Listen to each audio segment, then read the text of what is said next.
Right. Deidzai vamwe guys mushare live. Tatoita munhu atinoda kuuya nenyaya yake wokutanga vanyora kuseri uko.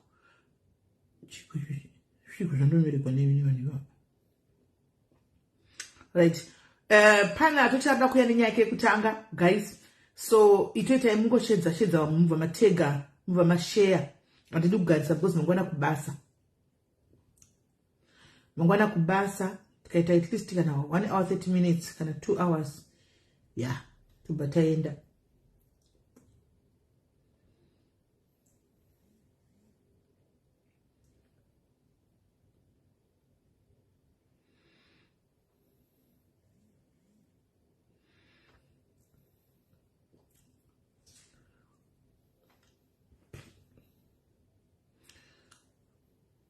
Hi Gloria, did you say?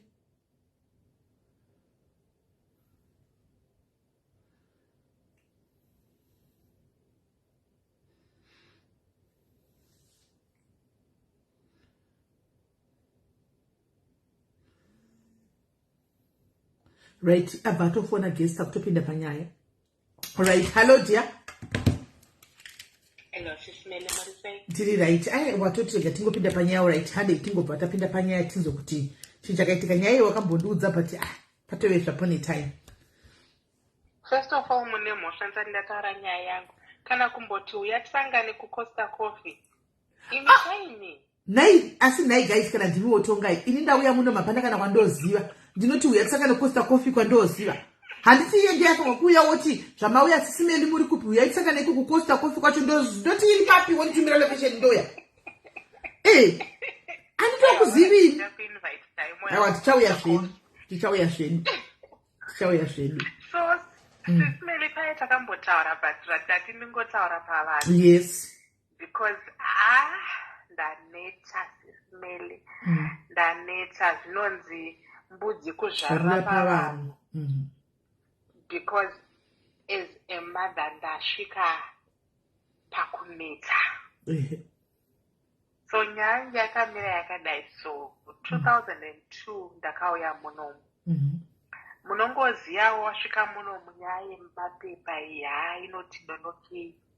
Ndikazowana mapepa 2010. Ndawana mapepa 2010 ndikagadzirwa kuenda kumba 2011. Ndikanoona mai, ndakasiya mwana naamai vangu. Pesa apa Sisimeli munongozivawo zvemunomu hauzosvikawo kainyangwe iri nyaya yemapepa hauzosvikawo uchimbogara. Unotombokiyawo because unenge uchiziva kuti kumba ndakasiya zvakati. Saka aenda ndiri munhu aitumira chaiko chikaiku kwete zvekumbotamba because ndandine that thing yekuti handiri kuti mai vangu vafile kuti ndauya munomu kuzotamba kana kuti mwana wangu akuzira mabhiskiti kunext door. Mwana ndaitengeta Sisimeli zvinodikanwa nehama dzangu dzese. I did all I can ari ikoko. Then 2012 ndakaenda kuma 2011. 2012 ndika-applya kuti mwana auye. First application ndikarambirwa. Then ndakaita ndega first application. Second application ndibva ndataura nerimwe lawyer vakawanda vanomuziva vekuCoventry. Ndaita nasisi vayo vekuCoventry tikaenda kukoti. Koti katosvika ikatotaura ikati hatigone kukupa mwana because mwana uri kunyatsochengeta. Handiti zvainzi give us proof yekuti unochengeta mwana. Kutumira mari kwandaita ma300 a month chinzi mwana akagarikawo kuchengeta saka mwana uri kumudii. Vakafaita case yangu ndibva ndapiwa mwana same day. Judge akatonyora decision same day because pakauya tsamba yedecision yanga itori same day zvikanzi mwana ngaauye. Saka ndaka-applya 2012 kandi ndikarambirwa court akapinda 2013. Then 2013 paye mwana akazouya. Mwana paakauya anga ane 13 mwana auya tapiwa imba zvese zviri right. Paakasvika ndikagara naye pasi, hama dzikagara naye pasi kuti zvawasvika munomu marules emuno akamira so nyika ino yakamira so anga ne makore mangani Linda wega anga ane 13. Tikagara naye pasi kunoku zvinofamba so gara uine foni yako uchibuda kuchikoro ndisendere message kana kuti ndifonere kana kuchinaya sisimeli ndaiendesa munhu kuchikoro ndonomutora but pakazosvika time yekuti inyangwe kuchinaya ndikamuti aiwa mira ipapo pachikoro ndoya ndichikutora panoita kaexcuse so ndikati mwana uyu kuchinaya nekunaya ndabata nhumbu paesisimeli nhumbu iri uku ndiri kushungurudzwa nenhumbu zvisingatomboita pandafonerwa ndiri kubasa zvikanzi whatever you are doing leave whatever you are doing and come to the school now ndo chakaita chekutanga first incident sisimeli nhumbu iri apa manje ndaakutya kuti maiwe zvangu munoziva nenyaya dzemastabbings anoitika munomu ndaakuti maiwe zvangu chichaitika kuchikoro apa ndiri kubvunza kuti mwana wangu ari right here zvikanzi get to the school maiwe zvangu kudriva 30 minutes kuti kwandaishanda kwakuri 30 minutes away ndasvika kuchikoro kuona sisimeli inonzi chifire brigade nemapurisa ndikati kochiko tapinda muye kune mune mamwe maparents ndaro hane hana tasvika pai tagariswa pasi zvikanzi inini wangu mwana ndiye nyakuvhura WhatsApp group zvandakange ndamudza zviye kuti siyana nenyaya dzemawhatsapp group usatombovhura whatsapp group usatombopinda mawhatsapp group ekuchikoro unless ari ekuti kana iri klasi kana but zvekuti mafriends muri kuvhura mawhatsapp group siyana nazvo zvikanzi wangu mwana ndiye nyakuvhura whatsapp group avhura whatsapp group sise abva yanga iri girl school chete pane musikana waaiti anoda asi musikana uyu anga ane girlfriend yake wako mwana musikana wangu mwana musikana nai mwari wei saka ndofunga akarejectwa neuyu musikana arejectwa kudaro akazvitora hard ndofunga abva afoma whatsapp group akaisa kushamwari twake twemuclass ndofunga vanga vari 5 zvikanzi umwe wacho akataura kuti zvoni vabereki vake vanenge vasiko during the day paweekend handei kumba kwavo vakatanga kuronga zvikanzi tikasvika kumba kwavo hanzi kune sheti umwe ngauye nepetro umwe ngauye nemechizi tonoenda mushedhi muye tomisa mushedhi muye toloka dho tomupisira imo nai mwari totiza nai mwari amene kuti kutaura kwevana kutaura kwokusafunga but yanga itori plan and chakaita bed ndechekuti sisimeli vakatoudza mwana uyu kuti kuweekend tiri kuya kuzokuona mumba kwenyu unenge uinani handiendi nebrother yangu but brother yangu aswere pamba alright toya kuzokuona saka zvakabva zvaita coincidence yekuti atoudzwa kuti shamwari dziri kuya kuzokuona apa muwhatsapp group vaplana something one wavo ndiye akatengesa plan akanoudza iye musikana wacho uya kuti uyu musikana avhura grupu and grupu riya rinongotaura nezvako uri kukatunwa uri kuiswairwa mavoice note uri kusekwa zvinhu zvaunenge waita muklasi zviri kuiswa imomo and iye zvine zvanzi zvenitiri kuya kuzokupisira mushedhi musikana uye musikana aida kupiswa anga ari murungu here kana kuti mubleki murungu musikana abva noudza vabereki vake vaberekiwo nepaniki kuti maiwe zvangu bva vadedza mapurisa bva vaenda kuchikoro nemameseji abva aonekwa mumafoni kuti ndo mamessages acho aya sisimeli ndakanyara unoshaya kuti unoita sei unoshaya kuti kana kuapologiza unoapologiza uchiti apa varungu vanenge vakutotora that thing serious very serious yes of course mapurisa akuvaudza nyaya dzeasoni kuti kana ukaita asoni unowana time yakati mujere and since iyi itori plan unenge waakupiwa imwe mhosva futi yekuti it was planned, unenge waakupiwa mhosva yekuti mhosva dzako dzinobva dzawanda, unobva waenda kujuvi. Isimeli ndakaita kugwadama pasi ndikabhega maparents emwana uya ndikati please mwana ndewangu ndokumbura kunotaura naye ndapota hangu.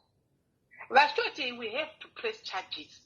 Ini ndiri munhu mutema ivo marungu kunozvikwani.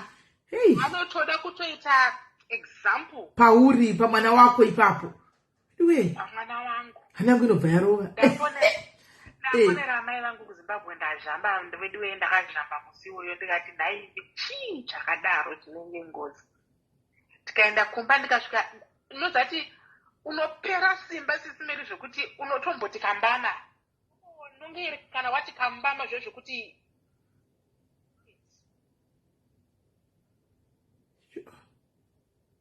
pasi ndikataura naye tikataura ndikati iwe you have to learn kuti kana munhu asingakude haakude. And you are young, you don't have to force love. And inini handisi kunzwisisa iwe unoda vasikana here. Ndakuda kunzwisisa kanye inini kaenda ndisingambozvifo munoziva sisimeli inini munoziva maparents aya anenge aine pride kuti wangu mwana haafi akaita zvinhu zvakadai. Wangu mwana ndomupikira. Tapura ipapo sisimeli first incident. Saka uchimubvunza kuti unoda vasikana here akapindura kuti shi. Akati hadi vasikana. Kusaka uyu wainyenga sei? Sisimeli ndakaudzwa ma-excuses zvikanzi it was a prank, it was a joke, it wasn't supposed to go that far, tanga tisingaende ikoko, because inini ndandisina kumboudzwa kuti kune kwandiri kuenda weekend ini. Handakaudzwa my-excuse, you are taking side rake musikana iyeye pane rangu, chichi ndikazoona kuti ezvo zvinozonzi handisi supporting mother. Ndikati alright ndazvinzwa nyaya yapera. But you are supposed to be open with me saamai rako. Kana pane any issues inini handidi secret between inini nemi. Be open undiudze chero chawanda kutaura neni about. Ndiudze gara neni pasi titaura. Alright iyoyo yapfuura. Ndichiri nenhumbu paenda ndishande weekend ndikati aiwa idzivo ndoshanda weekend.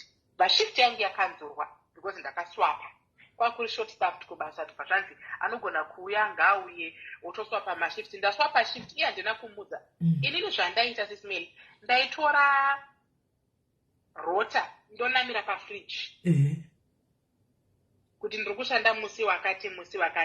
Hapana zvandiri kufunga kainini ka I'm thinking kuti it's an innocent thing to do. Ndafotokopa rota kubasa ndaisa pafridge. Then chingopura uchaudza kuti ndiri kushanda this Tuesday, then ndiri kushanda Sunday, then next week ndiri kushanda Tuesday, Wednesday. Kungo, you know. Yasvika handina kuenda kubasa. Ndobva ndamuka makuseni. Sen. Kune kubhucha kwatainotenga nyama. Saka iye anga akarara ndikati handingamutse munhu sisimeli. Ndobva ndananga kubhucha kuye kwenzi line rinenge ririko. Ndananga kubhucha kuye ini ndaenda kunozvitengera nyama. Pakudzoka paye ndiri kunzwa noise mumba. Kukini vakudhudho kudai. Vasikana vaye vemoto ndo varimo mumba. Kuseni sisimeli ndiri kutaura dza 10-11. Ndinzwe kuri kuitwa dindindi full time sisimeli dindindi full time. Iya kuti meenda kubasa. Ndikati kuchichiri kuitika mumba mangu. Friends came to visit me. Apa ndangovhura dhoka vavhunduka vese umwe kwakudonhedza bhodhoro redo.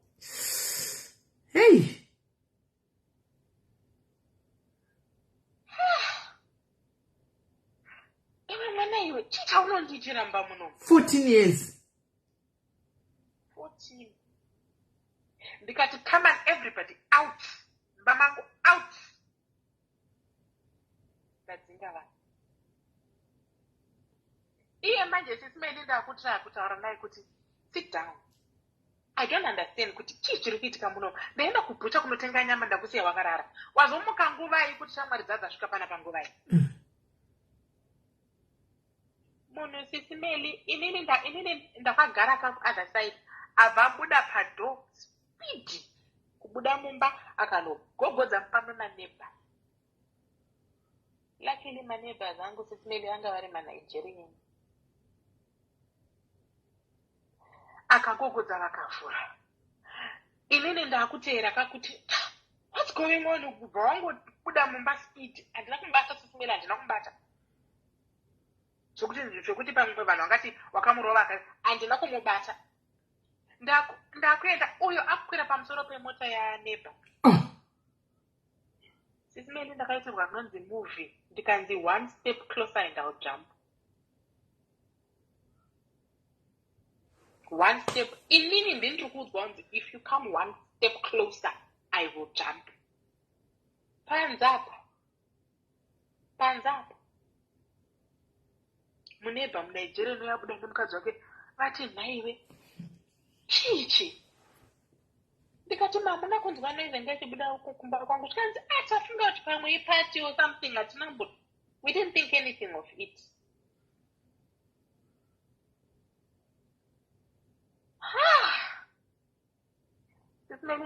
Ndakadzi muNigeria neyakati pinda mumba. Hatidi kujambirwa pano. Pinda mumba. Ndadzokera mumba ndagara zvino ndati nhai Mwari. Ndikafonera amai vangu. Ndikafonera hanzvadzi yangu. Hanzvadzi yangu akatopinda mumota akauya speed. Ko chii chiri kuitika? Vataura naye panze aburuka mumota. Aishedzera sisimeli zviya zvekuti neighborhood estate yese ngainzwe zviri kutaurwa. Estate yese ngainzwe zviri kutaurwa. Mutirovisa neyaka.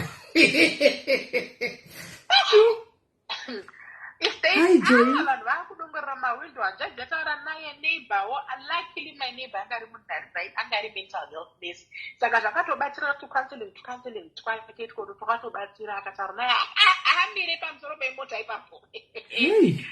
Ari pamusoro pemota ipapo. Ndatombokutagira mapictures aatakambokutumirai mamwe. Ndakutagira iyoyo muone. Ndanda kutora ndiri panze ndiri mukati mumba kuti nhai Mwari. Mumba ndobva ndaudzwa zvikanzi zvoni I'm 14 years old. My friends vanogona kuenda out vasina kumbodza vabereki vavo. Saka iwewe you have to let me go out because inini I'm not a prisoner. Wow. And ndakakuudza kudhara kuti bvisa nhumbu yauinayo iyoyo. Because inini mwana ane gore chitapinda munyika kudaro. Hanzvadzi anga akatonopenga here iwowo. Mai vako voita mwana 1 nekuti zvaita sei? Chikanzi I told you have to get rid of that pregnancy. Ndakangonyarara sisimeli ndikati panapa nedhirama randaitirwa sisimeli unotadza kupindura munhu. Iwewe semubereki ndiwe unenge wakutya kupindura munhu. Zvapera. Ndaita mwana afara wani. Ndaita mwana afara kuti anechi ane umwe wake ndiye ari kurarisa mwana zvikatomboita calm sisimeli handidi kunyepa ndingamunyepere. Paitwa mwana akatomboita calm pasina zvimastori chichi. Nyaya yakangoitika ndeyekuti pakapinda imwe couple next pangu neche the other side. Abafarira mwana vanga vari mapolish. Abafarira mwana yeye anga ari mupolish mukomana. But inini nebasa rangu ndandamboona mwana uyu kubasa saka ndaiziva history yake. Handiti muri kundipanzwisisa. Saka inini ndandingade kuencourage relationship ineyo. Relationship. And hapana chandakamuudza nezvemukomana yeye. But mukomana futi anga asingashowe interest. But iye ndiye aipusha manje. Kuda mukomana we. Kuda mukomana. Because mukomana wacho tumona achizvifambira changa chitakareba chine mazikeli chimurungu chine mazikeli chiri cute. Pane zvandaiziva. Ndikadiscourage. ndikangoti alright ewe ndazviona ndikanyarara. Akamboita kamusismeni pamwana vaidanana nebaby brother yake zvezvekuti kana mwana akachema anomutora, mwana anodzoka 2 minutes atorara, vanotamba vese chichi. It was so beautiful. It was so beautiful sismeli. Kubika munhu akubika because brother anga kugara ari pafoni kuti what are you doing? Tell me your next step. How are you doing in school? Takati nechakati. Because brother ngakamuza ati ukatambudza mai vako Zimbabwe straight. Unodzokera. Saka it's your choice. Umusisi simeli. Ndamuti izvoni ndoda kukuisira mari mukadhi mako because iye kwaaidzidza handiti. Akanga ati kurei kucollege anga ane makore mangani ko 2019. Ndikamuti ndoda kukuisira mari mukadhi mako because kana achibva kuchikoro anokuranisa Facebook. Ndikatoda ndokumbira kuti nditengere zvakati ndokupa ndokuisira mari mukadhi mako change inenge yasara unozongotenga utuma lunch zvikanzi no problem mama. Ndaisa mari mukadhi. Ari kuchikoro ndibva ndazowana text message zvikanzi mama ndakarasa kadhi rangu rekubhengi. Ndikati no problem, ingoenda paapp yako onoti card lost kana kuti card stolen, vanokutumira rimwe card within 3 days card rinenge rawe. Don't worry about zvawangu vachifanira kutenga, ndichaenda pacorner shop. Ndizvozvo munhu auya kumba no problem. Wiki rapfuura wakazowana here card rako? Card harina kuuya. Ndikati enda futi paapp unoti card lost card stolen. Alright. Wiki rapfuura futi card. Ndikati uri kuita the correct thing here iwo apa inini ndinobhenka neBarclays. Saka ndakamuudza ndikati mabank akafanana naBarclays asi wokutamba nawo, don't mess with them because good banks unotozokura une account yako. Because vakamuitira account I think kakari student here zvichinzi kana azokura azoshanda vanozomuchinjira chichichi. Ndamuti unza pano right ndikuitire inini kuti card lost or stolen. Ndiri kuona mukadhi muye sismeli muri kupinda ma20 pound. Ndikati koma 20 pound ari kubvepi? Ndotumidzirwa neshamwari dzangu. Ndikati inga ndinokupa allowance every week one. Ko iyi ma20 pound saka ndei? Zvikanzi ndinoitira shamwari dzangu maassignment kuchikoro kucollege. Ndikati do you know kuti ukabatwa imhosva you don't ever do ma-assignment for shamwari dzako or vanhu kucollege kwako uchibhadharisa, you don't. Ndasiya zvakadaro sisimeli. Ndikati rega ndisiye zvakadaro.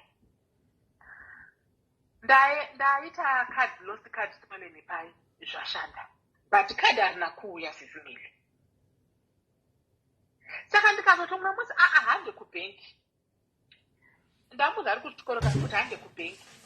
Zvikanzi I'm on my way. Sisimeli ndiri kutaura kuma 12.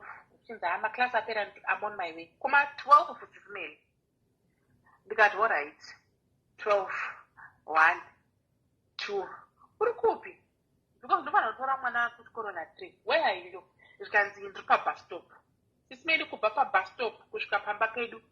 Bus stop yePamba Pedu was second stop kubva pabus stop. Zvezvekuti munotreka munhu pafind my paiphone pai ndandabviswa kudhara handikwanise kuona location yake. Apa location unenge waitire security. Kwete yekuti unenge uchida kukuza kuti munhu aripi but security. Ndakabviswa kudhara. Ndafona uri kupi? I'm on my way. Uri kupi? I'm on my way. Ndikati naiwe mwana iwe toda kuenda kubhenki. Ndikazosvika pakupopota pafoni sebenzi tikanogara paKFC nemwana wangu mudiki uyu takamirira munhu. Auya munhu sisimeli taenda kubhenki. Bhenki rakuda kuvharwa. Taenda mubhenki. Ndasvika pai samai benzi. Ndikati mwana wangu akarasa kadi a long time ago. Tiri kuramba chingoti lost card. Kadi hatisi kuuya. Zvikanzi zveni garai pasi vataipa ine muchikompyuta chavo chichi. Zvikanzi mom, I can tell you don't know anything. I can tell you're in the dark. murungu kubank. Ndikati talk about what? Skanzi, has your daughter told you anything about a bank account? And I got, yes, she told me her card was lost. So we just want a replacement. Mazvano kama unopinda mubank system unobuda une card. Mubank rarasika ukasvika rarasakati. Unobuda ne new one. Zvikanzi, no, that's not correct. Your daughter knows exactly what is happening with the bank card. The card is some money. Zvikanzi, Mom, do you know what we call a money mule? Ndikati, money what? Money mule. Because I've never heard of that. Just me, what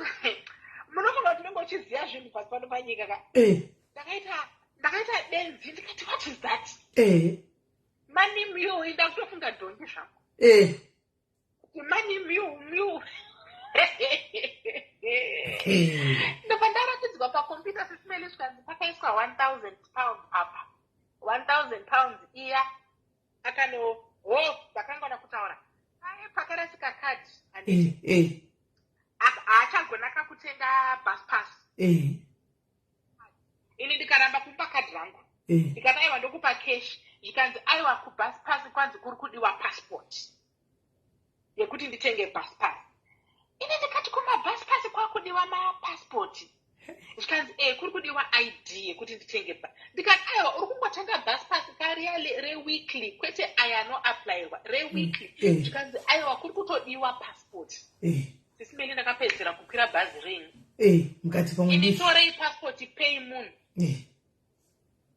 Ndatora passport tat nanzi. Saya manje zvakwenzi akaenda kunonzi kuchii euro something inochinja mari. Kuma-period change. Kuma-period change. Akanotora iri pakaiswa 1,000 pound ka. Iye akanotora iri 1,000. No, iri 800 euro. Kuma-euro adhipi munari mu-UK. Akanobudisa ari ma-euro iye akasara netuma 200 pounds. Chakuti apa sisi vari kuhembe kandi uri kuona pane manyu jumper, pane manyu trousers, manyu bras. Mwanangu ko hembe ko package ari kusvika aya. Mama hati munoziva pamunondipa pamunondipa 60 pounds pai, I'm saving money. Inini ndikacalculator ndikaona kuti ma-60 pounds aipamwe zviri kumeka sense.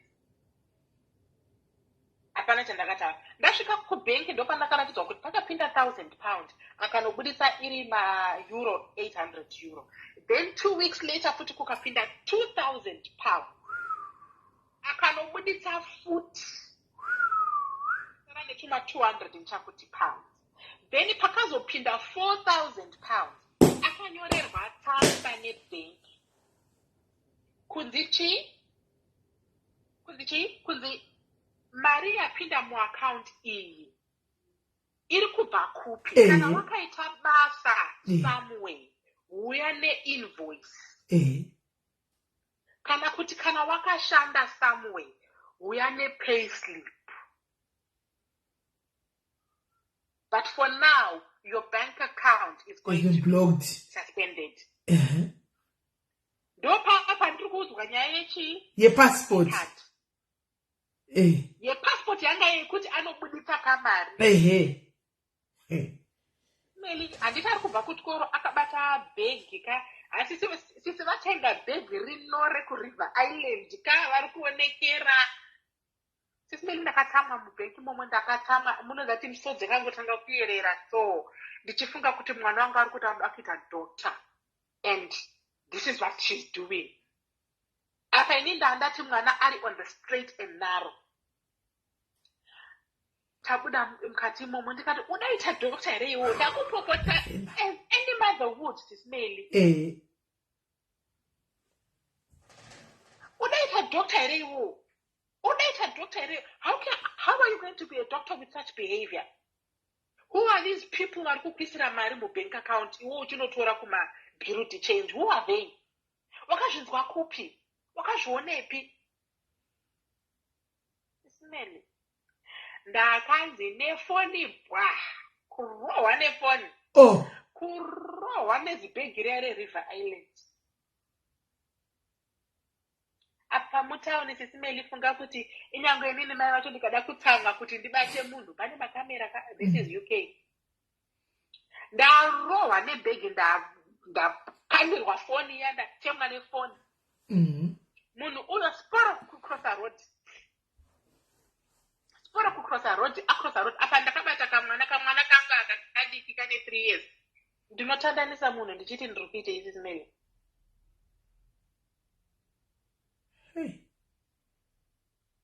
Ndamira uyo aenda nekuna naSuperdrug, aenda uko other side, aenda sekunge ari kuenda kubus station. Ndikati pamwe ari kuenda kumba kwehanzvadzi yangu. Ndafonera hanzvadzi yangu. Hanzvadzi yangu akati ngatisanganei pamba penyu izvezviso ndiri kutouya. Tasvika pamba pai. Haana foni, hatigoni kumufonera foni ndinayo. Foni ndinayo. Saka tinoita sei? Brother yangu akati, munoziva with the rules and malaws emuno muUK. Fonerai mapurisa. Iwo mapurisa ndo achataura kuti toita sei. Tafonera mapurisa 999 chaiyo. Chaitika ndechakati. Mwana handisi kuziva kuti atomboenda kupi. Mapurisa anouya speed. Mwanasikana. Angoenda just like that. Apa vari kutoya kumba CCTV vanenge vatoikumbira kudhara kuti vaone kuti aenda ndikupi ndikazi apinda mubhasi namba nyingi. Aburukira pakati. Saka imwe timu iri kutaya kuti inomutracer necheikoko. Vanyora mastatement paye, vagara neni, timu riya ranga raenda kunotracer the other side vakafona. Muchanzwa guys, manesa nekuti mari aiwanepi, achasvika papati yekuti mari yaibvepi. Imboteererai nyaya. Mawane kuti mari muchaudziwa, imboteererai nyaya. Enderera mberi. Vamuwana zvikanzi akaura kuti iye haasi kuda kudzoka kumba and she doesn't want me to know where she is. Wow. Ndikati alright, aiwa it's okay. Kondodi. Ndikati alright. Zvikanzi saka iye zvinozvitoita sei. Ndikati aiwa ndogona kumupekera overnight bag kamheno kuti anenge aripi as long as she is safe. Alright, ndapeka overnight bag chichichi ndavapa. Vari kuenda kuno iye vanhu ndo vanoziva kwaari ka. Alright, ndasara nefoni yasisimele. Inini ndiye kamberekewa ukuthi my daughter would never.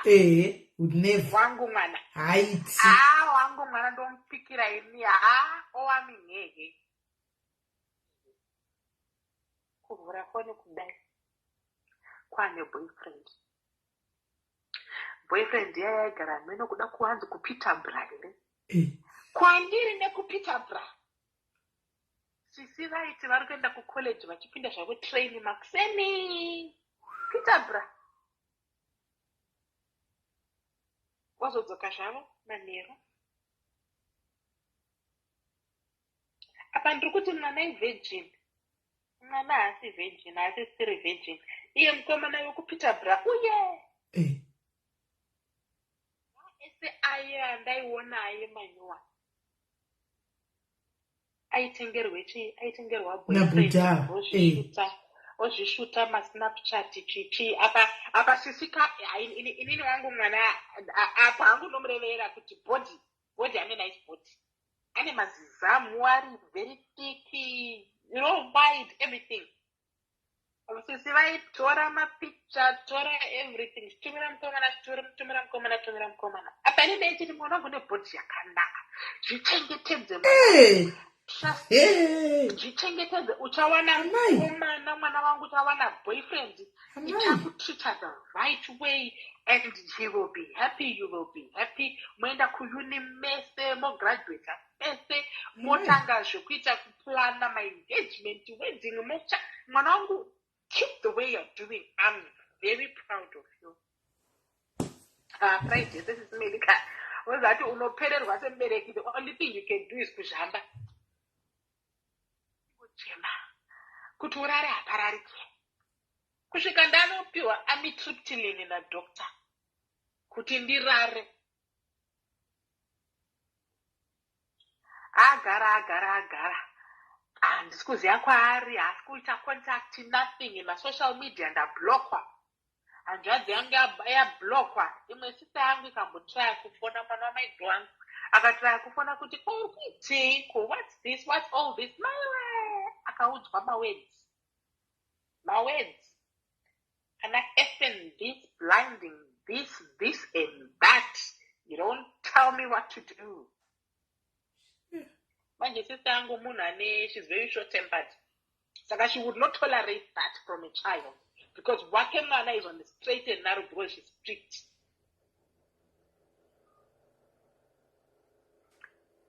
Alright. Adzingwa kumba kweshamwari anga akugara kumba kweshamwari. Adzingwa kumba kweshamwari. Mai veshamwari vafind out kuti anga achigara kuye because kumba kwaitika chakati.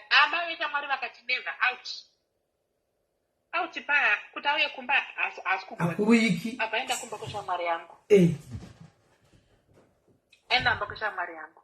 Ndoko akasvika akanotaura story yese kuti boyfriend iya yekupeterborough ndiye akamuisa into all this achiti unogona kuita mari. Ukaita mari nevanhu ivava as long as une bank account, iwo bank account yako iri clean, because vanhu ava vanoramba vachidhabhula mari. Pane pamwe pokuti unogona kutoiserwa 2000 iri yako wega. Apa munhu ari kushayiwe chii mumba chisimeli? Mumba mokuti unogara ubhadhare rent. Inini chisimeli am one person wokuti mwana wangu kuzvipfekedza kwairamba.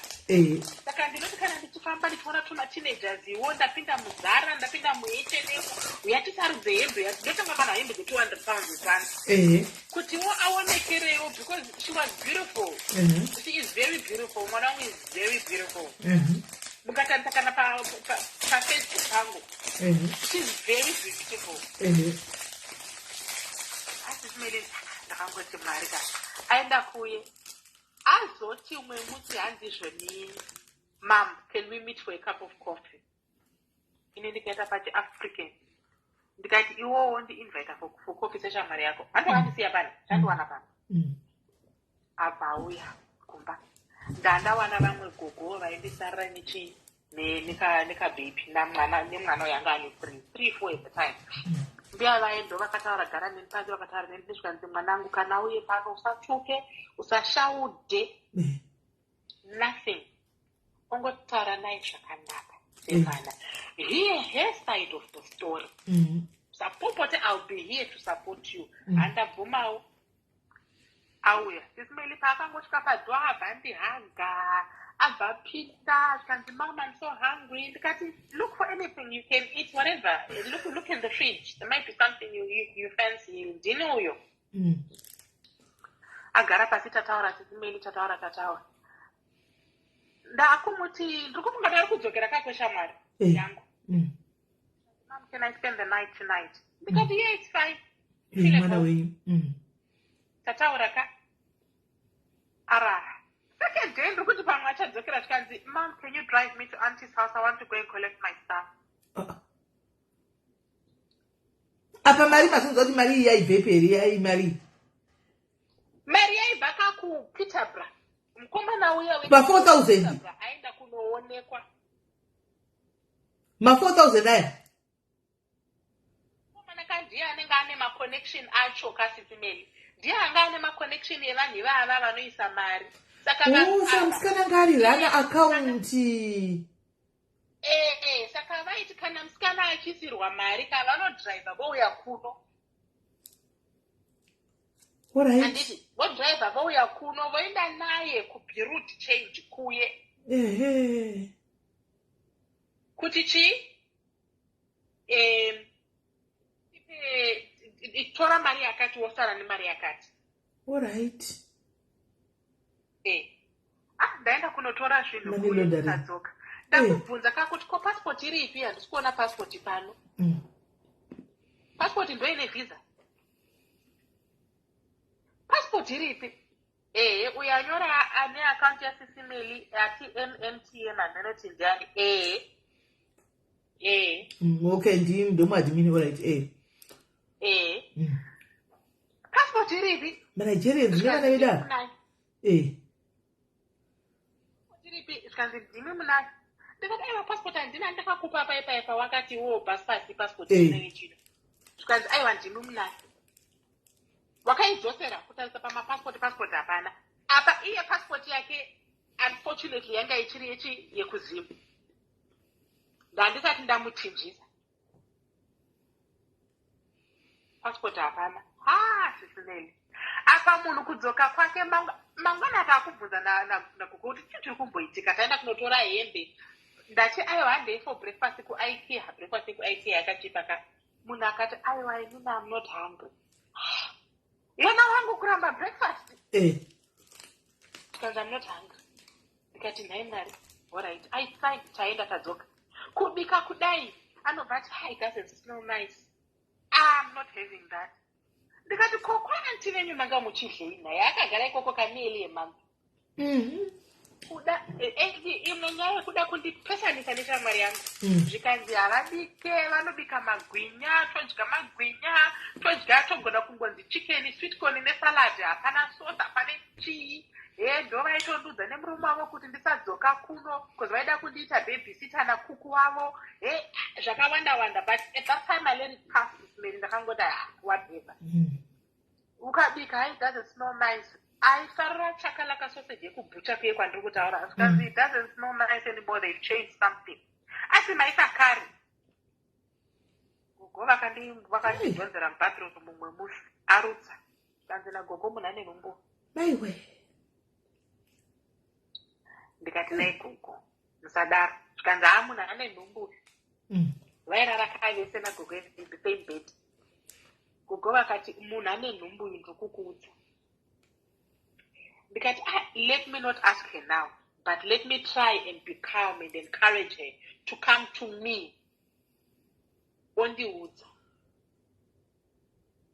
apana apa hazvina kushanda sesimeli hazvina kushanda takuona masigns aya apa sesina okay akutanga wandibvunza sesimeli mom if I got pregnant at this age what would you say ine ndikati what would I say like how what do you mean zvikanzi would you say kuti ndibvise ndikati handipo ipapo because ndikakuti bvisa nhumbu iwo wapiwa mwana 1 naMwari pamwe ndiye 1 iye apa it's all about kuti iwewe what are you thinking uri kuda kuita sei handiti ndichiri kuziya nyaya ndakaudzwa nagogo iyaya saka ndakubvunza kuti saka so what's going on are you actually pregnant or no I'm asking for a friend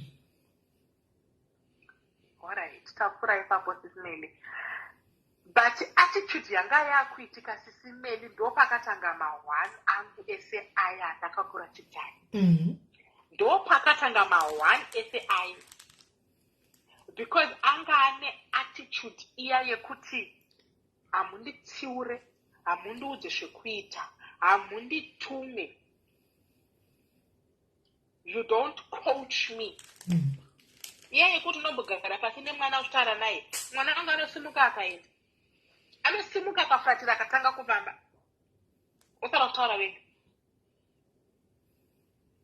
aiwa passport hatina kuzoiwana passport yakatobaya from that time passport hatina kana kuzomboiwana and kubvisa akatobvisa obviously nhumbu iyoyo right under your roof your nose inini ndisingazive akatobvisa ini ndichiti haiwa I'm trying to encourage her to come to me totaura about it no akatobvisa wangu mwana uye wandaiti my daughter would never wangu iye mudweliwe saka ndakazofondera sisi yangu ndikati kutuma handitagona kutaura handitagona I can't do anything sisimili ndaitambudzika kana kuti ndoti kutsiura munhu kana kukumbira anything anga ane that attitude yekuti ndakambokusiya before ndakakurova ine bhegi ndikakurova ine foni ndikatiza mukangotry anything fane ndiri kuzviita futi and iye anofunga kuti mapurisa on the side akazopedza college here college akapedza but akapedza with a bit of ndanchiuya ipapo letu ndikataura nesisangu ndo zviri kuitika izvi so sisangu akati nhaye mwari todii vataura naye zvekuramba. Sisimeli hapana munhu asina kutaura nemwana wangu. Mamitingi hobo. Hama dzichitraya because angari uya the golden child wemufamily andipai akamboita calm down akaita good ndiye anga kuitwa maexample naye pafamily kuti mwana wanhingi mwana wanhingi ari good kumba kwavo, mwana wanhingi anodai, mwana wanhingi hadai, vasingazivi zviri mumba umu. zvimwe unovanza kabereki hauzotaura zvese. Handiti ndine nekunyara zvese nekuti ndini ndinenge kandichivanga ndichiti my daughter. Saka zvimwe unenge uchiita sei unenge uchinyara. Shamwari rondirege wena. Ndiri kuvhara muromo, ndiri kuvhara muromo, ndiri kunyarara zvese zviri kuitika, ndiri kunyarara. Unodya humble pie nemwana. Unoidya. Unodya humble pie. All right. Handeipa second one. COVID yese iya inini ndiri frontline worker, saka inini ndaenda kubasa ndodzoka. But paestate yedu, estate zvinyuwani izvi, panga pakatorongwa kuti guys, you can go for walks pa Facebook group yedu, pa WhatsApp group yedu. Taitoti let's encourage each other to go for a walk around the estate. Tisangogara mumba. Encourage. Imbofambawo around the estate, imbofambawo around the estate. Munhu anga asingafambi. Umwe musi ndamuti kia door. That was the last day rangu kumuona. Mwanangu kia door. Rakakiwa. Ndikati aiwa unogara uchidaro door risina kukiwa. Kia door. Rakakiwa kane. Ndikati iwe mwana izi. Ingokia door kanai. I have told you that the door is locked. What do you want me to do? I am studying for my second exam and you're stuck in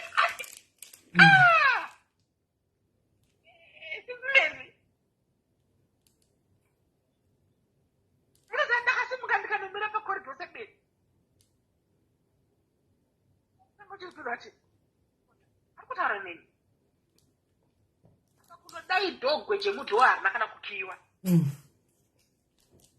Akangoti atori kuona do harina kukiwa. Don't you ever talk to me like that again.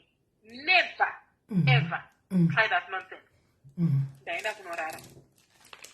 Mapirisi edu aya atinomwa, tunorara ka tokangana, tomuka makusende. Everything is okay, everything bo, mangwanani everything bo. Ndakungoti zvapera. Ndaenda ku night shift, ndamusiya. Mangwana makuseni kudzoka, ndikuona kiri padoo panze. Munhu akudaenda akaenda kuchikoro akasiya kiri panze. Kupinda kudai kuda kumufanira kuti kwawasiya kiri panze because munogona kupinda mbavha. Fona haisi kupinda sisweni. Fona haisi kupinda.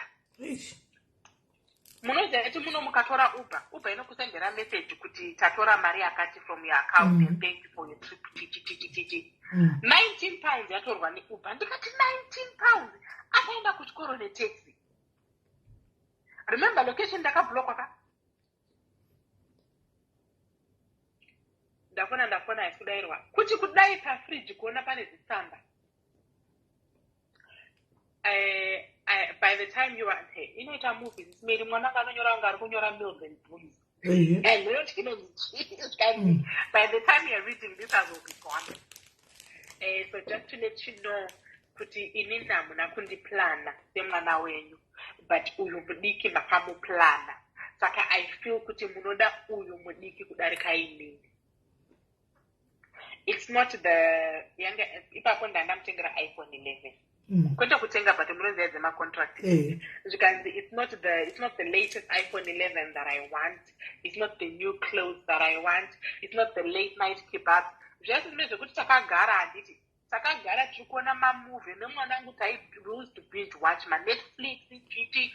Inguva yeCovid ka. Late at night toti shamwari ndane nzara. Aiwa hauna nzara here. Ngatingo order kebab, order kebab nemwana tazvigara tukuzvigira. It's nice. Because it's not the late night kebab that I want. It's not you taking me for date nights to the cinema. It's not this. It's actually love that I want.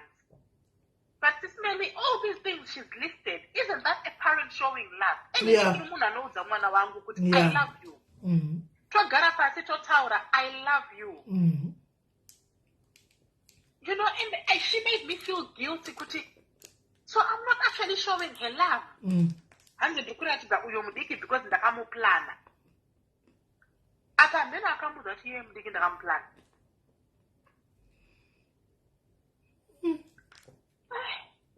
I end again. Akaka kechitu. Sisimeli papa ndikunyephera enda kapinda munoza depression. Depression here kutunongomuka, so awusikuziya kuti what day it is, what time it is, nothing. Kugeza kuri kurema, kubika kuri kurema. Anything kuita anything kuri kurema. Hama dhanetawo nemwana wangu. And this is not that support yandakambowana at the beginning. And I'm going to, all right, ndazviona ndodiko sisimeli. Asikuudza munhu kuti aendepi, this time atora hembe dzake dzese. Hapana chasara muwardrobe. Foni zvese atora twese twaanogona kutora. Ndikati all right, kondodi. Ndikafonera mapurisa akati aiwa uyakura paipa yake ari kudiki. Akura. Wait for 48 hours. Oh, not I take contact here. In the meantime, tichangofana kuchikoro kwake tonzwa ari kuya here kuchikoro. Vafona kucollege, tikanzi kucollege ari kuya. Tikanzi all right, so there's no hapana nyaya, hapana case. Ndagara sisimeni. Munoziva sisimeni ndakagara. I think akaenda 2021. That's 2021. Takatanga futi contact 2022. End of 2022. Akaenda beginning of 2021. Ari kupi pesa? Akaenda first of all akanogara ne boyfriend. Ku college kwanga kwaane boyfriend. Boyfriend egara ega muzimba akachizawo kumba. Akanogara naye. Kuda kuvaviwa chaiko. Achigara neboyfriend paye, then after some time pasame building ipapo akazowanawo flat rake. Awanawo flat rake ipapo, then akazojampana nemuzimba uye akadanana nemunigerian wepa next door. Arambana nemunigerian. Arambana nemunigerian wepa next door akadanana nemumwe mukomana wokumanje. Arambana nemumanchester akadzokera kune munigerian. Arambana nemunigerian nezve zvakadzokera kune muzimba.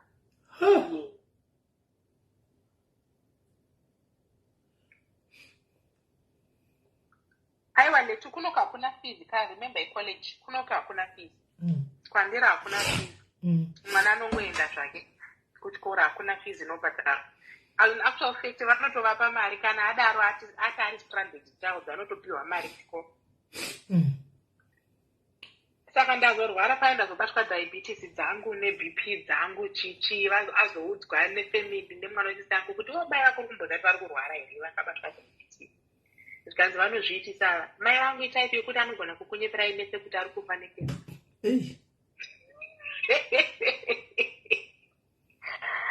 Ndanyarara sisimene ndakasvika pakuti I'm going to be quiet, I'm not going to look for her. As long as zvanzi ari right, she's out there somewhere breathing, it's fine. Ndakuti kudaiso umwe musi ndakuvhura bank account yangu ndiri kuona 290 something yatra kutorwa ne3 pafoni pangu. 3 yatra kutora 290 something pounds yechii. Ndakuvafonera, you try to take money from my account yanga iri yechii. Zvikanzi for your second phone. Because which second phone? Mafoni angu ndinawo yese pano. Zvikanzi you took a new contract line. Because inini. Because yes, you took a new contract line out. Because where was this contract line delivered to? Your address? Address yangu. Ini ndiri pano andinomboona contract line ini. Hapana phone yakauya pano. Because we can tell you the person who signed for it. Savakangondiudza zita msismeli. Sare boyfriend. Sare mkwasha. Nei mari wangu. Ameno kuti akauya akawande papi akapinde papi sisimeni akaona mota yako yakuzoti ndivafona akabuda akatora kwafona akaita. Hey. Sista yangu ataka kumufonera kuti kwaiwo uchiti uri kuitika why ifraud yauri kuita kai uri kumbochiita izvozvo ifraud yauri kuita iyi akati zvoni mai vangu vakangodedza mapurisa inini ndiri kumeka sure kuti mai vangu vari kuluza pini yavo tit for tat ndinayo voice note iyoyo ndotokutumira isismeni mai vangu vakangofonera mapurisa chete mai vangu vari kuluza pini yavo tit for tat.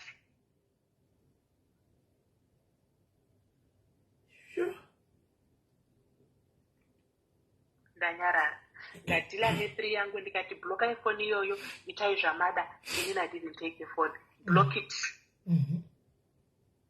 Nothing. Ndanyarara sisimeni saka vanobva vaibloka vanobva vaibloka kuti satande muno mueurope patukaitumira kuzimbabwe inoshanda. Alright. But bill car rinongouya because rakuuya riri relowell in my name. uchitobhadhara bhiri remukwasha vidiwei ndoti ini ndinoda kuchengetedzawo credit record yako. I don't have a choice. hanzi kudzana ndiyari kuti kwanditi boyfriend yemwana here asikana ndizvozvo boyfriend yemwana chida usingadi ungagodi ndizvozvo chaizvo ndizvozvo mukwasha whether I like it or not.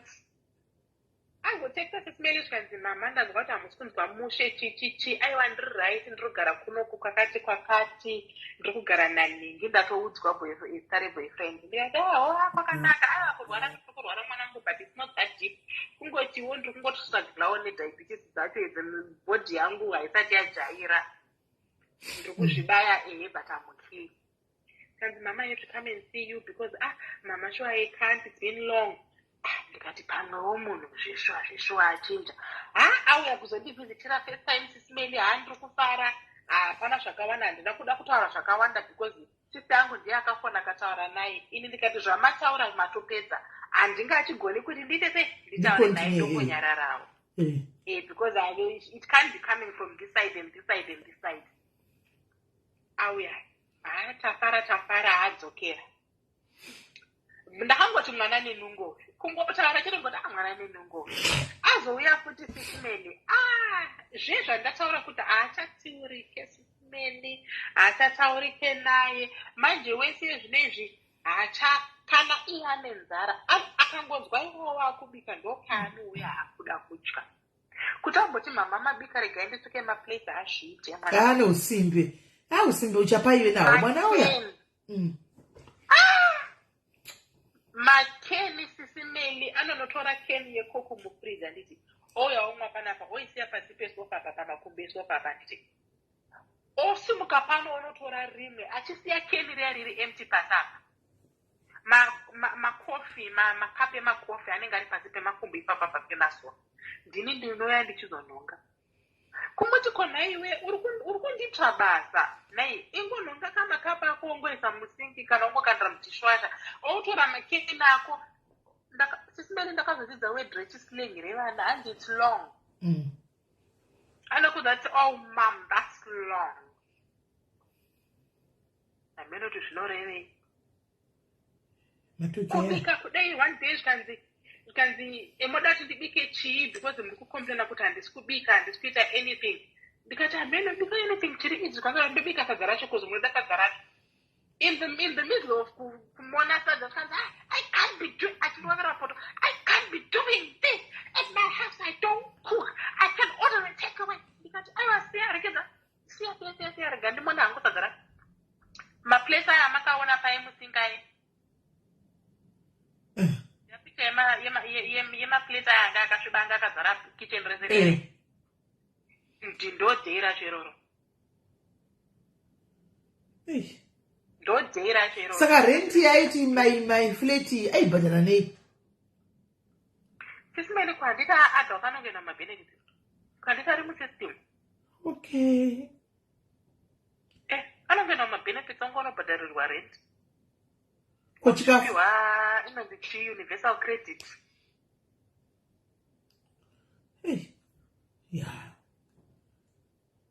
Okay. Ndawanomuita sei? Okay. Sisimi akauya pano anobhurugwa rinobviswa kudai so ndomuti pfeka mapensi liner ndomutengera kana mapensi. Ndakariona bhurugwa riya ramwe ramakanditumira. Ndakasimudza maoko kubata musoro kudai. Bhurugwa ramakanditumira riya. Rinongobviswa rongosiiwa ipapo. Kuti ko haunenge mabhurugwa ako. Azvikwadona nei?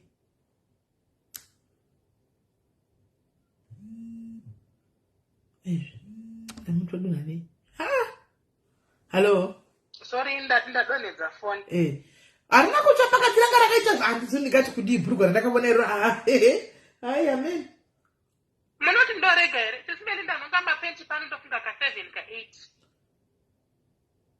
Kugeza iye mutabu kana ageza haachagezesa tabu zviya zvatinoita kuti unogeza tabu ready for the next person. Exactly. Anongosiya zvakadaro mabhabhu. Ende zvobohwa sei? Zvobohwa sei zvokusukira munhu tabu anenge apedza kugeza naini? Kusvika mabhabhu aomerera aita brown angonamira ipapo anongosiya. Saka ndashava kuti sisimeli ndomuita sei apa kundipindura. Sisimeli handi ndakakudza ndakamudzinga panapa after Christmas. Ndandaneta sisimeli. Akadzoka here? Ndakati angadzoka kapa ipapa taakutaura but iyo nyaya yekuti akauya panapa haataurike naye sisimeli you can't do anything. My sister, is it not high time that you love your child from a distance? Ambonyatsokuona kuti chinonzi life chi. I think you have to do that as much as zvichirwadza mwoyo ka. It's high time now. Amboita 2 years musingatotauri naye kutokubloka makozo uriwe. Atoona kuti this time my mom means business. Akauya akanditi nini nemukwasha wenyu tawana imba saka tiri kumuvha in end of August iyo 2023 yapera. Saka iye ari kuudza baba vake inini ndiri kuudza imini. Ini ndibva ndati okay. Nyarara. Zvikanzi mom you are silent. Ndikati but you came to me and said you are telling me and he's telling his dad. So which means kuti it's already a plan because you've got the house. You've paid your deposit. You've paid your first month's rent. Which means kuti it's a plan in action. Saka inini ndikakuti zvinezvi aiwa usaende kunogara naye. Change my plans enyu. Are you going to listen to me, Because wakunogara naye iye handizive. I don't know him. He doesn't know me. You've met his dad, yes. But even my parents ake kana vari mazimba chaiyo. Do they find it okay kuti iwe unogara naye isu hatizirani? If anything happens ikoko.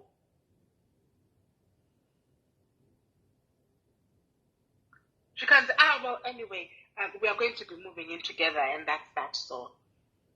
Because okay. Wow. Andina choice kasi simeli andisi kupiwa choice yekuti taurai mimi kuti is it okay or imimi munoiona sei. But right iko zvino ave ne-18 ngainda akaita yaanoita. Ngainda nta yaanoita ave ne-18 nganoita yaanoita. Nozoti madrugs aisamba yandakakuratidza iya yemadrugs yekuhospital yayi.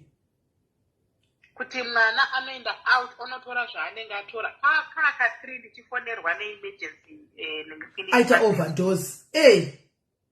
Aita overdose. But kana right anopika sisimeni kupika kuti I never apa anenge azvidischarge ka self discharge muhospital havakunyengerere apa it's self induced. Vari pane vanhu vane DKA, pane vanhu vanouya nezvimamwe ma-conditions ari worse and anenge ari muresearch all the time anondopinda muresearch. And then chokudza kuti research haisi yemunhu wese. Kuti inini I know all these things.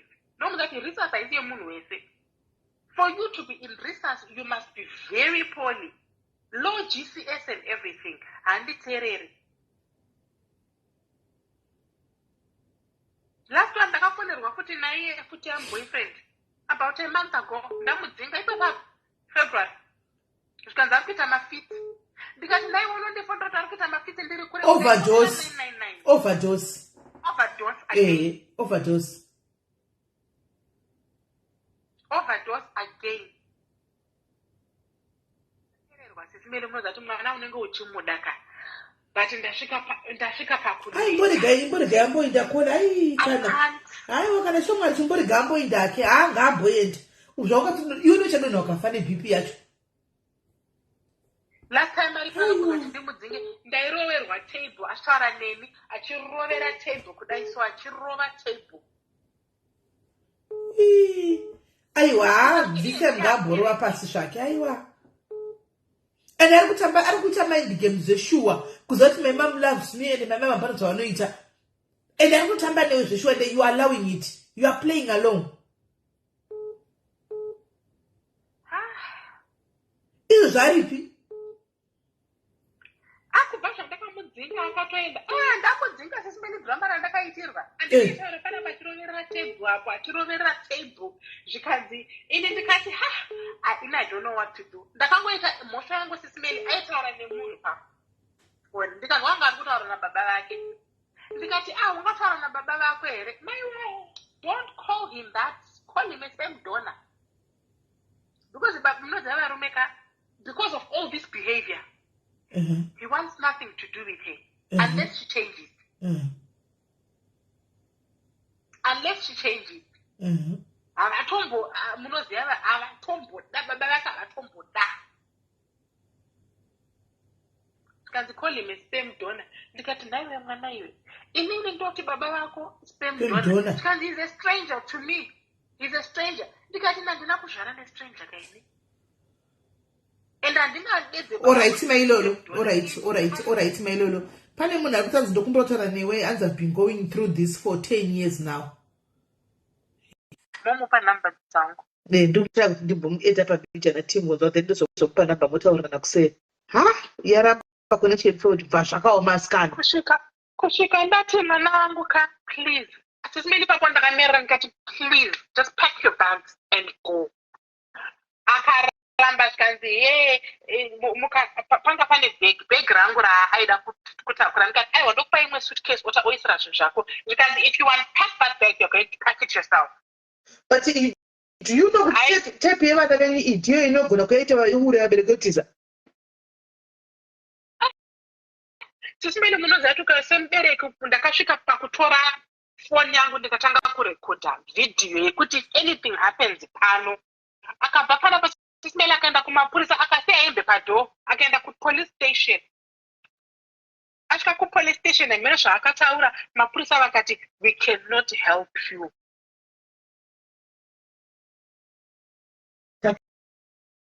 Takutotyira mwana wako mudiki newe wacho because the way ari jealous nemwana mudiki anouraya mwana.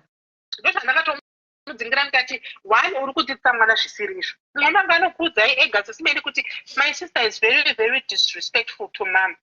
You are not supposed to say this to an adult. Anototaura kuti my sister will say this to mom but you are not supposed to say that. Akafonera shamwari yangu ikati uri kutsvagei kupolice station. Dai wataura something chekuti vachitora serious mapurisa emuno masina basa vakaenda kumba vosvika vonotora mwana waita sei akati I don't say. Shamwari yangu ndiyo akauya panozotora hembe dzake dzese tikamupa mari yetransport akakwira akaenda kumba kwake straight away. Saka right now ari kumba kwake neboyfriend. So boyfriend muzimba iyo boyfriend ndio ilikuwa cha madhotiwa yanenge ari mumapendi. Andofunga ndiye anenge achizviita. But indotoona sokuti you made the right decision yekuti aende. Chinenge ndikudza munhu wangu ende ukamutambira kechituka ndite munoraigwa mwana kana kunokuvadzwa ndiwe. Kechi3 because pota haurwirwi piri haurwirwi kechi3 unosara wozotitesera totichemaka wakuvadzwa mwana because uyu munhu atori madrugs 1 2 uyu munhu atori negodo nemunina wake uyu munhu atori nehatred towards resentment towards mai vake andiwana unogona kungoura wakungofikisa achifunga kuti handibatwi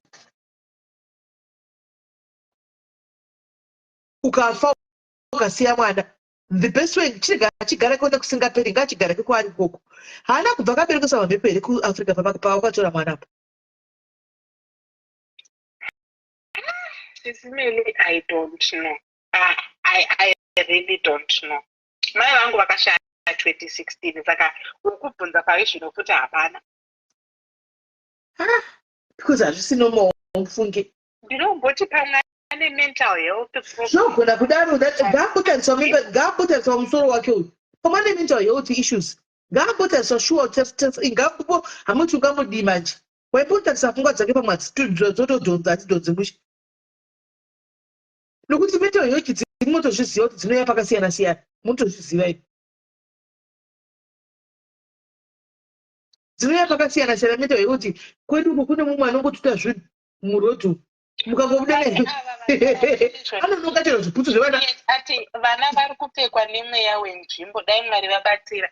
Sometimes ndinombofunga kudaro Juliet kuti pamwe iyo UK yacho UK ine maspirits zvavo ine anti-marriage spirit ine maspirits evana ndati kola kune kwedu kune mwana kune unononga izvozvo murume ake maanogara muzere munenge mune zvibhutsu zvavana munenge mune mabhurugwa anenge akarashiwa vakadza changoona munodzi unononga kuita mujumping area murume ake mune murume akanaka mune zvese and everything hamuchapindiki zvinhu zvakadzara kuti nti umwe musarika anonga gosho chigosho hapo chakachinonge takazovava tikati baba kumagara pakati dai gozo rikabhuridzira imomu kuda kutini naiwe tikati kuda kuti yakapeta godzati I found this chaona chisanongononga mapuranga kucha mujumping kudai zvokuti unoti nai mwari wedai jesu umwe musana makapfeka dress ari mukomana nezvigoko zvanenge akanonga buroti akaisa mazame emapepa akatanga akaisa madhedhere achidai arimo arimona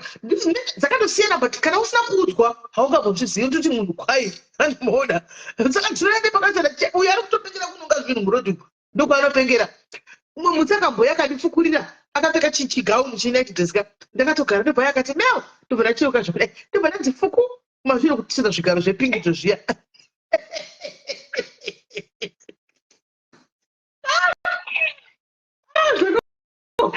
yakaoma zvaya yakatakura kurema zvikana UK yakatakura kurema iye ndinotoona ndinomufunge saka mweya wenzvipo ini mweya wenzvipo aya zviri muUK kani asi kutenda kwakaita tenda mwari chengeta mwe mwana siyana nenhingikiri neuyu iye ukodere kwai the male, do you know why my dad hates me? Because zvikanzi he hates me because I've got a big peep. Ndakutovhurikwa paya kuti ndione chijesu chakareba kudai.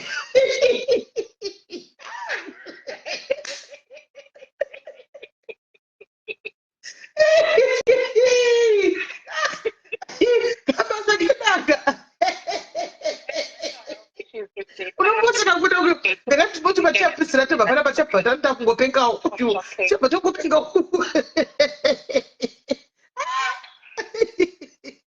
akaita basa nekuteererawo nevateereri vekiso. But you know what, you made the right decision zvawakatoita zvokuti aende kwaari kugara ikoko chifuga nemhepo. This time akauya, my sister ramba hako mudza kuti you are now an adult.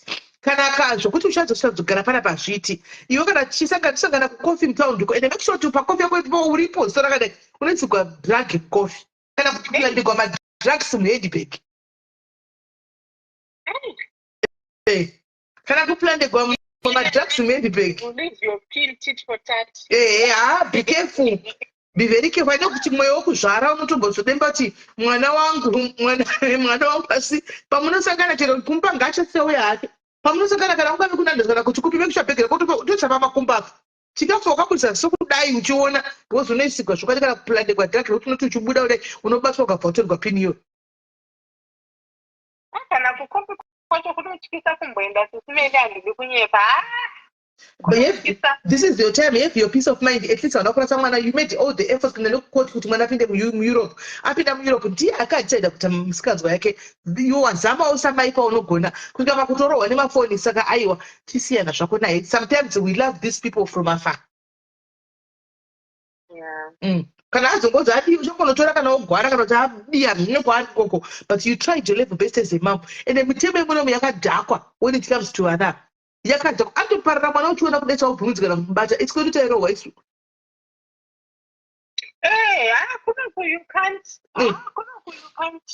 Atoparara mwana uchiona kudai ende akatakuripotera mutemo neultrasound zvemwana konzi mwana hanyepi. Toxic daughter chaiyo mwana wake. But it's okay, my sister, all is well. Thank you very much, my sister, for sharing the story. Don't forget about the UK Africa Masi. So thank you very much, guys. History of Muma Wedu, Mamun's Gosha, Kusangana Naso. Now. Kunonzi paya.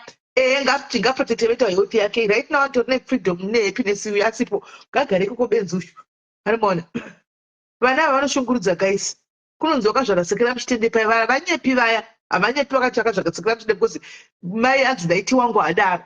Vagariswa mudishi 2009 vanogarisa mudishi toxic child yanga iri toxic child iyi yemwana aitanzwa handizi kuti iyi topic haiperi nhasi because kune vamwe vakatorequesta live iyoyi havachakwanisa kuti vachitanga kutaura nhasi topedza mangwana noida kubasa makuseni maybe tozoitaura futi kuswera mangwana because mangwana acho chakachaya zuva rose indisipo totozoitaura futi maybe kuswera mangwana tokontinya tongoti yanga iri pati 1 tokontinya nepati 2 antika tinzwewo kuti vana ava mitemo yemuuk ika zvakaoma zvakaoma pavana apa kwakungoti mwari kutogara pamunamato kuti mwari pindirai nokuti zvokwadi munonga kumadrugs uko mwana kwakutogara kumudhenira madrugs zvandinoona muno muvedu nenyaya dzekuzvinodhaka izvi vanhu vachitema sikana chitema ivava vekwedu ava vanotorana kana murodhi chemo chine vanenge vanayo kuti kuona kuti zvimascomblas izvi hazvina kana kugara zvibhonda hazvina kana pekuvata kana pai unotongoona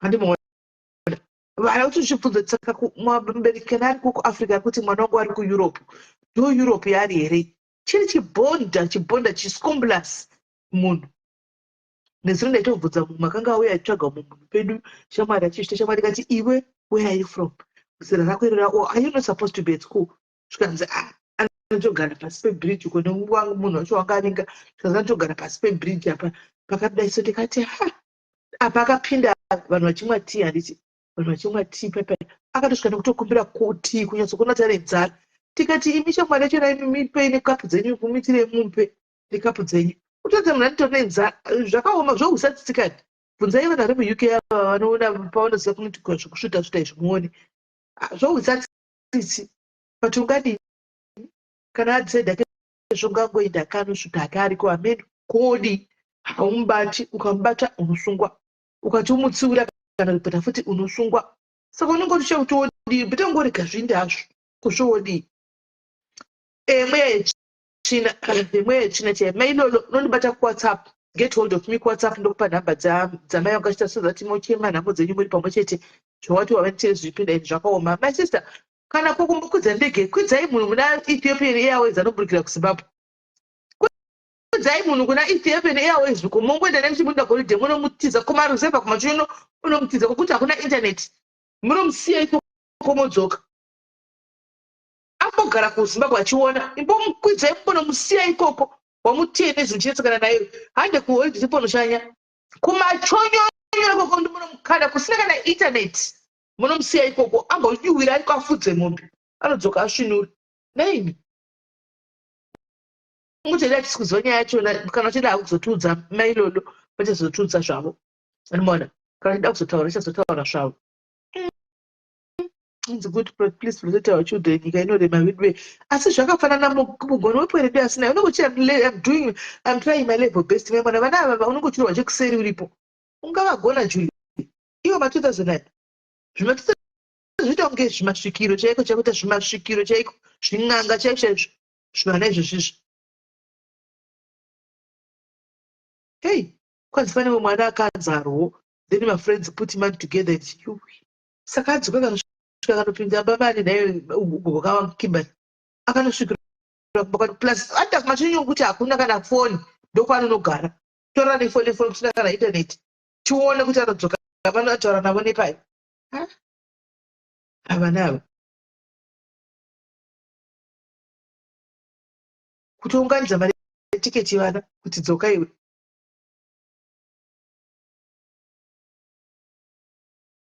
zvakaoma manje anenge achidzoka anenge ane pasipoti because ndosenda ndiga nepasipoti yake kuisenda iviga chaiko anodzoka senda kaviga pasipoti mutemotonza vana maiwe zvinetema munomutumiridzira vana zvisingaiti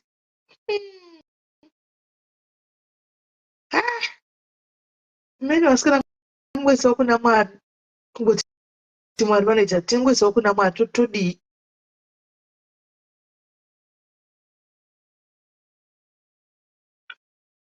Kana ndakaitora naye mugogo wangu Kimbani, kana ndakaitora pasipoti iyoyo yacho yekuBritain iyoyo, ndakaiviga anouya sei? Kuzi ndoiviga ndomupedza nyaya.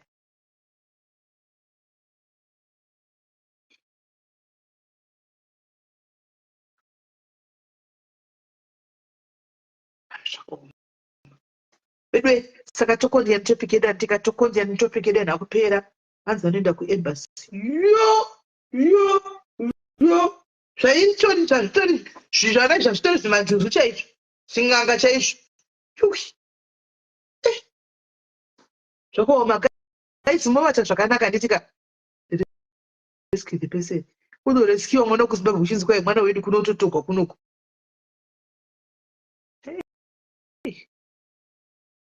Guys, tobatana nditika tobatana guys, take care of yourselves. The guy tinogadzira tivate vakwana kubasa nditika tobatana guys tambotandara.